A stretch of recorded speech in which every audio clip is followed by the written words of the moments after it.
Oh boy, here we go again. It wouldn't be a modern game if it wasn't trying to antagonize its audience. Yes, I consider Harold Halibut to be woke. Most probably. I guess. Look, you can't blue ball a guy by making a game with no gameplay, and then have an intro like this. The main character is a soft white guy who gets constantly patronized by people of color, especially women, and he's stupid, but extremely stupid. He can't do anything, even the most basic of tasks. Him again. Oh, thanks.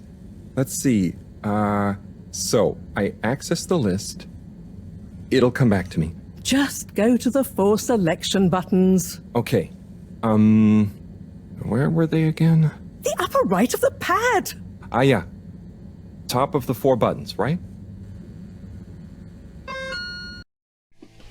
They couldn't just do a tutorial prompt, they had to reinforce how stupid he is through the tutorial and the fact that he can't remember any task at all.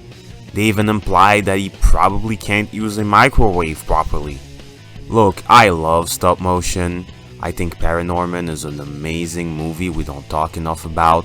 I like point and click puzzle games. I've mentioned it before and I'll say it again. What matters in the game is that you stay mentally engaged. Puzzles do that. Combat does that. Platforming does that. Boring stories don't. Don't fall into the trap of this is a story-focused game or it's 30 FPS to look more like a movie. Movies are 24 FPS by the way, and games only maintain the illusion of movement at 30 or above. If it's about consistency, guess what? If you can't achieve a constant 60, which is a lie, a constant 45 FPS would be better. That's what a lot of people do on the Steam Deck. They can't get 60 FPS on certain games and they've realized that 45 FPS is the new 60. I'm really tired of being gaslit, but also really tired of dealing with people in denial. I await your explanation of why I'm racist, and your silence after I actually give you a well-built argument. There's also the classic, people who complain about the woke are more annoying than the woke. You know what's also annoying? People complaining about the rising rate of theft and murder. They're so annoying. They're even more annoying than people committing the murders. Let's talk about something cool instead. Post-apocalypse stories set into a rebuilt society in a submerged world. There's something pleasant about the thought of life going on.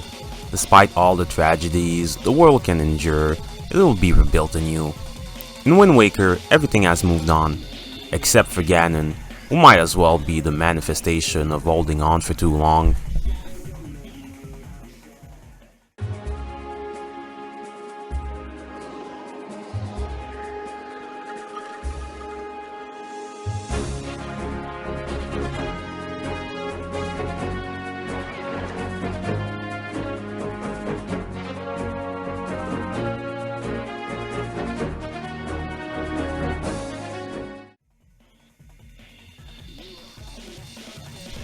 The idea of Zelda going a new direction was interesting. Unfortunately, Nintendo caved in. They made the excellent but really basic Twilight Princess. Yes, listen to the fans, but judgment on your own part is necessary. Unfortunately, the idea of a new Hyrule was relegated to spin-off DS games. Breath of the Wild and Tears of the Kingdoms are great games, but they have their own issues. Mega Man Legends did no better and Capcom decided to milk the fuck out of Mega Man X instead. It's quite a disappointment when game companies have good ideas but throw out everything at the slightest sight of failure. It could have been a great way to transition Mega Man into 3D. Not every franchise needs that move, 2D is a style just like 3D is, but there was a definitive air of stagnation with Mega Man.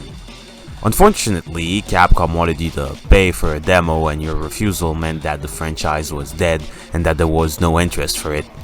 Not that paying for a demo was dishonest and money grubbing. It's funny how a game with barely any dialogue tells a much more compelling story than a game that's all talk and never shuts the fuck up.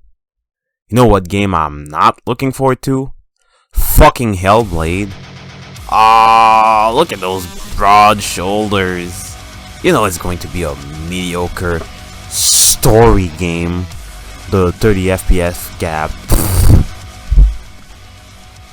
Hi, I'm Mike Tyson, and here's how domain expansion works.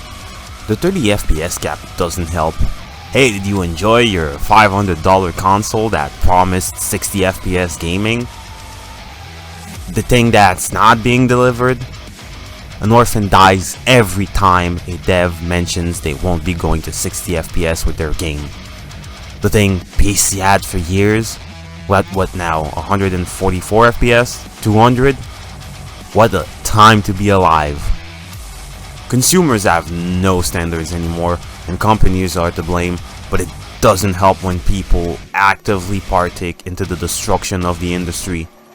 It's one thing to like something different, or even mediocre and be aware of its flaws, and it's another to like something bad but be in denial. You bring down the quality of the industry by promoting garbage. Shame on you, and shame more so for liking Hellblade.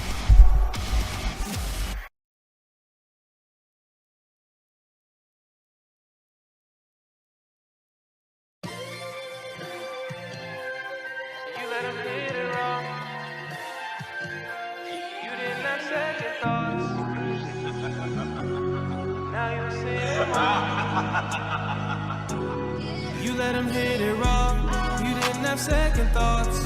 Now you a single mom. Now you a single mom. You said I'ma have this kid. Don't care if he's here or not. But now you a single mom. Now you a single mom. Now you a single.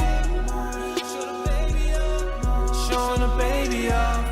Showing the baby off. Now you a single.